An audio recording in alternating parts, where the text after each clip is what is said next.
G'day, and welcome to ComicsMATE, your mates in comics from the land down under. I'm Dean James, and today we're going to be talking about Marvel's latest box office failure and Hollywood's apparent solution to the situation. If you haven't already, please like and subscribe, and we'll jump right into this. As you probably already know, Disney Marvel's The Marvels has bombed heavily at the box office, just like everybody knew it would. We have an article here from Cosmic Book News. The Marvels ends box office with less than Birds of Prey, even with China factored in. The message is loud and clear, but which message is it?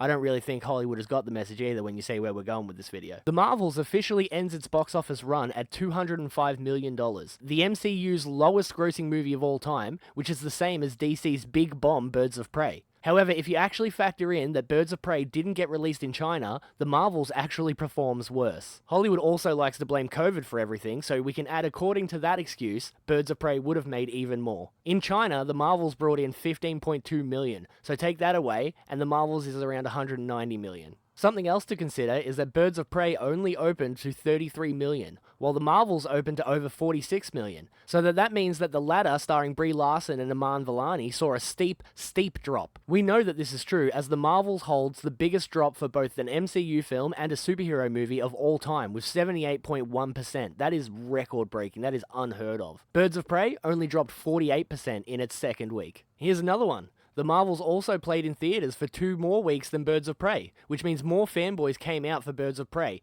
The Marvels 56 days and Birds of Prey for 42 days. I also love pointing this out because when The Marvels was released, the desperate Disney shill sites pointed out DC's Aquaman 2 opened with less. Well, Aquaman 2 is now closing in on $300 million worldwide and $100 million domestically in just 14 days of release. While again, The Marvels screened in theaters for 56 days. Disney also gave up on The Marvels weeks ago, as after less than a month of being released, Disney announced it was going to stop releasing and reporting on the box office numbers to the press. Let's also compare the budgets. Marvels, close to $300 million. Birds of Prey, $84.5 million. Will it matter? Now the big question, will these box office bombs change things and matter? The message from the fans is loud and clear. Make better movies and make movies that don't piss off your fan base. That said, regarding DC, James Gunn is rebooting with the DCEU and Superman Legacy, a movie I actually made a video about not long ago, so you can check that out up in the corner. An actress up for the role of Lois Lane recently said that Lois is the one who saves Superman, has all the brains, and is the fearless one. Regarding Marvel, it's unknown what direction the MCU is going to go. Similar to both Star Wars and Doctor Who, will Kevin Feige double down on the woke messaging?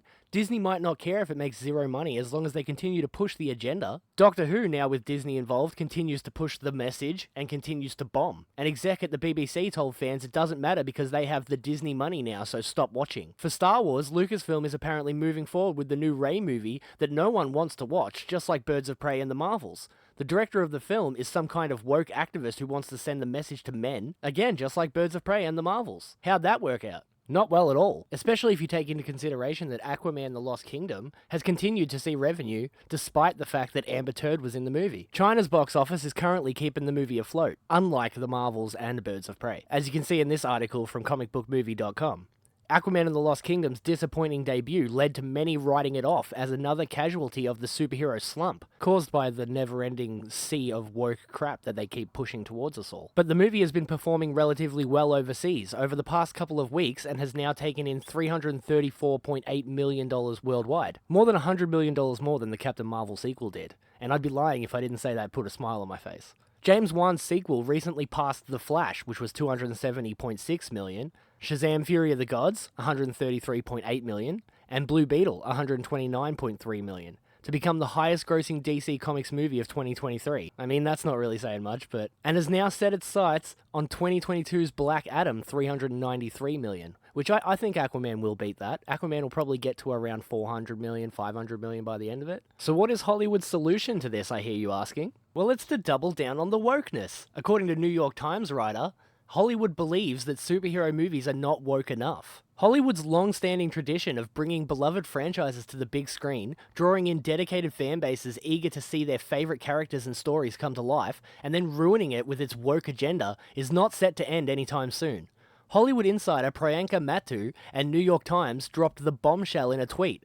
She said, "I regret to inform you that I've now had multiple conversations with studio execs who still don't believe in superhero fatigue." Well, I don't believe in superhero fatigue. It's more like bad movie fatigue. Terrible scripts and shoddy special effects on top of movies about characters that no one wanted in the first place. They legit think the problem is that their IP isn't universal enough. As predicted, they think that Barbie was all about the doll. On the plus side, we'll be getting more superhero movies. On the downside, the superhero movies will be more woke or quote-unquote universal, as the execs put it, regardless of what the fans of the franchises want. Considering the recent string of superhero movie failures, it's hard to fathom whether Hollywood really is attempting to reach a broader audience, which in itself is a commendable goal. The problem with this approach is that it leads to creative compromises that alienate the very fans who made the franchises successful in the first place. One of the primary ways in which Hollywood panders to the woke crowd is by diluting the essence of the original source material. Franchises built on intricate lore, complex characters, and established worlds often fall victim to oversimplification in an attempt to make the content more accessible to fringe groups. This oversimplification results in a loss of depth and nuance that endeared the franchise to its original fanbase.